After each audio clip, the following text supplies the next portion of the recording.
Je m'appelle Arnaud. J'ai 53 ans et j'ai eu un cancer des cordes vocales. J'étais fumeur. Une chimio à laquelle je n'ai pas répondu, et puis l'opération irréversible. L'annonce, le choc, la descente vers l'enfer.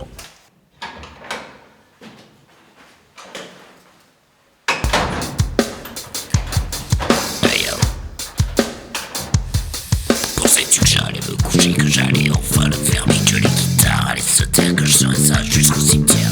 De retour 28 semaines plus tard, mort vivant, des douleurs, des cauchemars, serre les dents.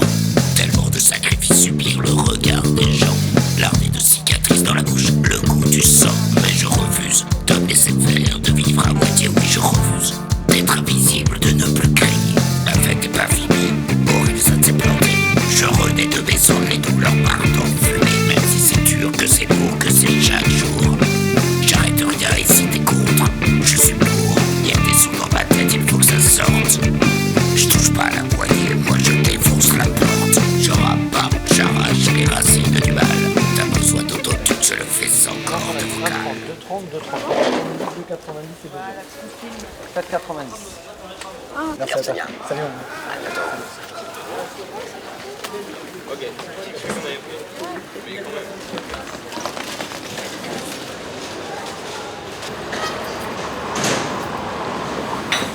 Je suis originaire d'un petit village de Beauce, et ça fait 25 ans que j'habite à Paris.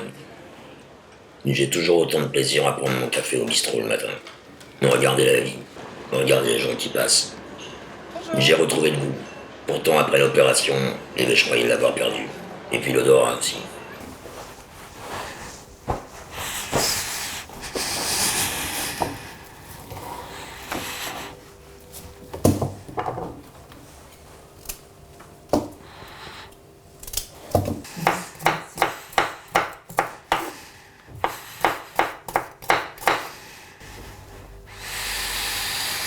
Des échalotes, je les ai coupées, je les ai pas senties tout de suite.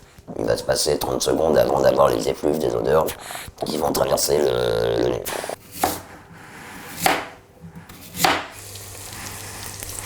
Là, je sens.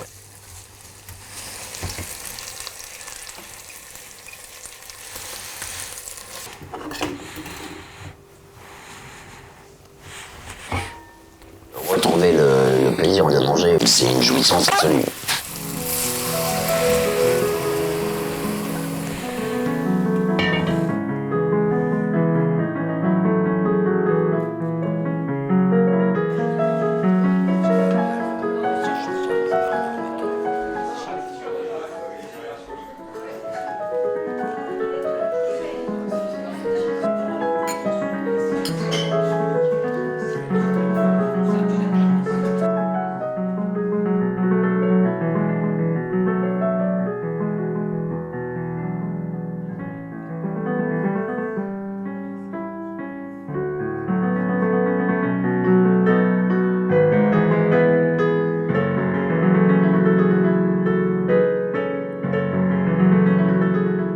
Accepter qu'on m'opère et qu'on m'enlève le larynx. Non.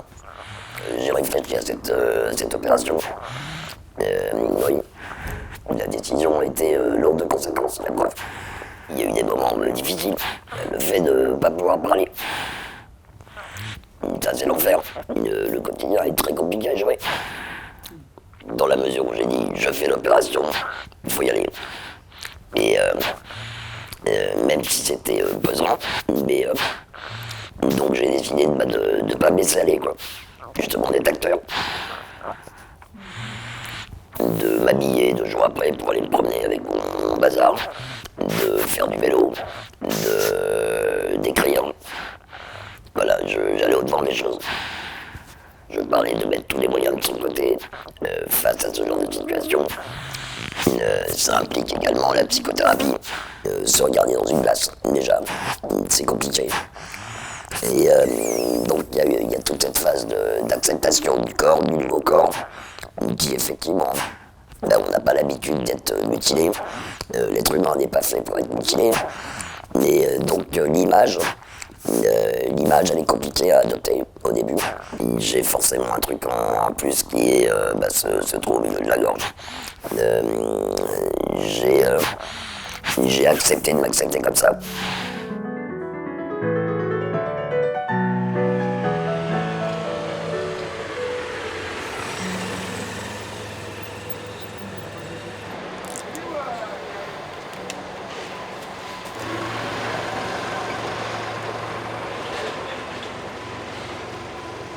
Ouais, j'ai noté, je vais passer le voir au commissariat, Isabelle, j'arrive dans 3 minutes. Ok, Valentin Yes, ça serait bien que vous puissiez vous parler. Merci beaucoup.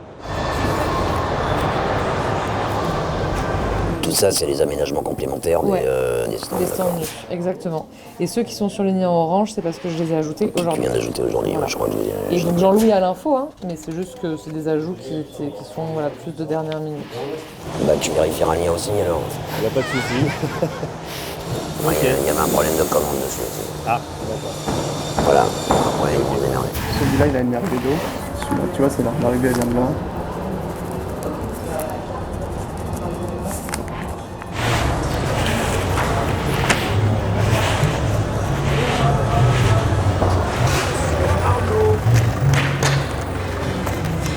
Oh, ça va? Bien? Je suis coordinateur technique et logistique sur des événements, des congrès, des salons. Un métier de communicant pour quelqu'un qui n'a plus de temps vocal. Mais ce job, pour rien au monde, je l'aurais arrêté. Malgré la poussière, le bruit, parfois la discrimination subie depuis mon opération, je suis toujours sur le tarmac. Et même si ma voix ne porte pas autant qu'avant, les gens sont plus attentifs à mes mots. Pas besoin de parler fort pour se faire comprendre, pour se faire respecter.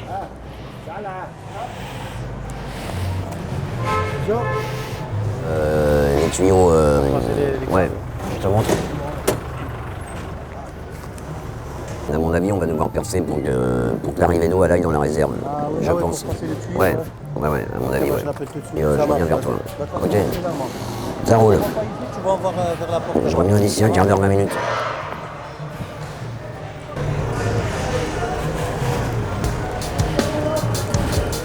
D'ailleurs, je souhaite ça à personne à part peut-être Eric Zemmour. Si j'ai perdu la voix, jamais je n'ai été sourd. Je pratique mon métier, la musique pour ma poids lourd. À chaque fois que je fais un concert, 2 heures, les gens trouvent ça court. Ouais, c'est du sport catégorie paralympique. Avoir un handicap, c'est avoir une vie épique. Je remercierai jamais assez les gens de l'hôpital. Leur patience, leur sourire, en face de mes râles. Réapprendre à parler, ça fait chaque coup au moral. Les peintures d'Alvador sont désormais banales. On se relève de ça, on se relève de tout. Comment ça se passe avec votre voix? Non, je dois un peu plus forcer que d'habitude. D'accord. Depuis 2-3 semaines. D'accord. Voilà, Vous travaillez, toujours toujours, indispensable. indispensable bien sûr. C'était quand le dernier changement de prothèse? Ça devait être en janvier dernier, je crois. Donc il y a un peu plus de 7 mois, 8 mois. D'accord. Vous enlevez le maritube s'il vous plaît.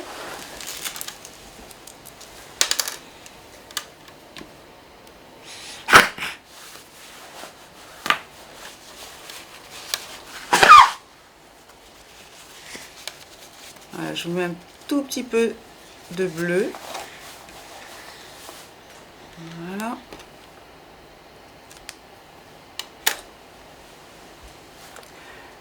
Si vous voulez bien, on va aller se mettre devant le miroir pour regarder ça. Alors, vous voyez, quand je fais des trucs comme ça va. D'accord. Ok, je voudrais juste regarder moi-même. Un peu plus face à moi. D'accord. Ouais, en effet, il y a un petit peu de fuite. Il est temps de la changer.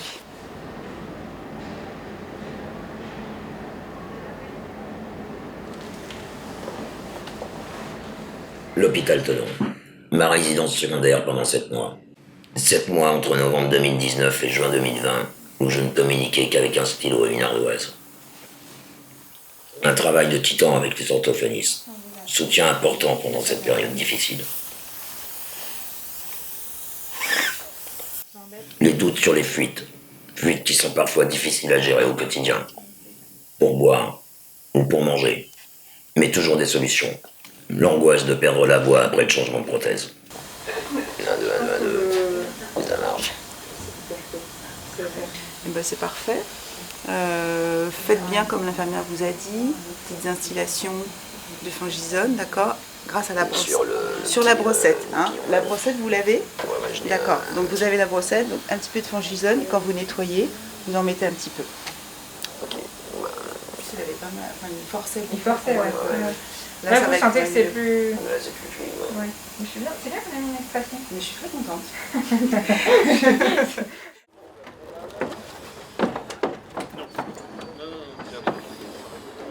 fait 15 mètres d'envergure, d'accord.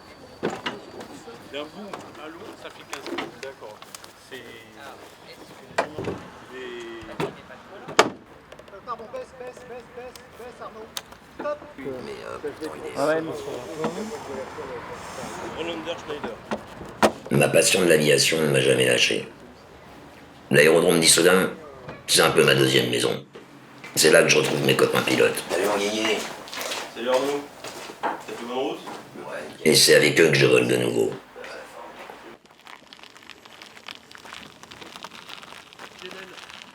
J'étais aussi pilote de réserve dans l'armée de l'air.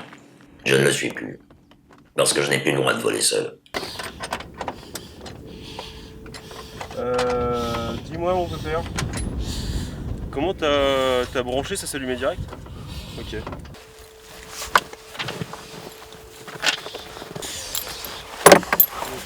Vous aurez de mes nouvelles.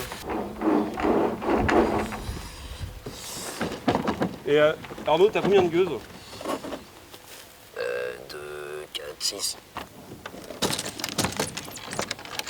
Là, tu devais quoi appuyer? De quoi? Tu prends la voiture? Comme tu veux. Bah, je préfère pour les personnes âgées, les chaleurs, Ouais, tout ça. Ouais, charrie-moi.